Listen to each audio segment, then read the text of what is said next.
And one of the president's executive orders already facing a legal challenge today. 18 states, including California, filed a federal lawsuit to stop the new order seeking to end birthright citizenships. It's long been considered a constitutional right that has, as John Ramos reports, got its start right here in San Francisco. Most of us take for granted our citizenship simply because we were born here, but it hasn't always been that way for everyone. It only became settled law because of one gutsy young man here in San Francisco's Chinatown.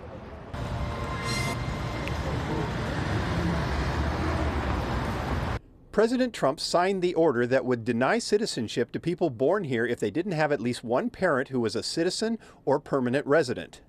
I have one message for President Trump. I'll see you in court. State Attorney General Rob Bonta, himself a child of an immigrant parent, made the announcement that California had joined 17 other states in immediately challenging President Trump's attempt to end birthright citizenship. The president chose to start his second term by knocking down one of our country's foundational, long-standing rights and disregarding our nation's governing document.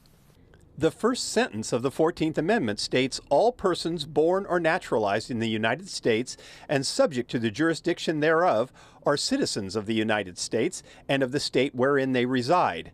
But it took an 1898 Supreme Court decision to establish that it applied to everyone, regardless of their parents' status or nation of origin.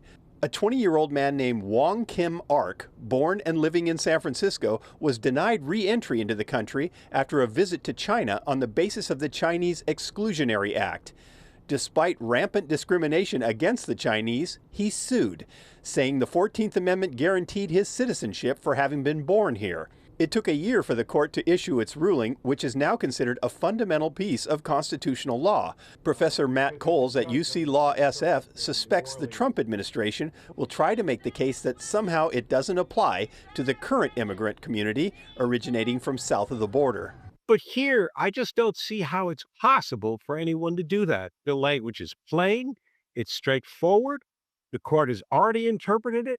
There's just no wiggle room. I think this is just a harebrained idea, and let's see what we can do. Let's try anything. Why not? I think the sense is, what can we lose? Speaking at the press briefing was Larry Yi, a member of San Francisco's Chinese Consolidated Benevolent Association, the same group that stood behind Wong Kim Ark more than 125 years ago. Whatever Trump says, we need to fight it and fight it to the max and continue to fight this.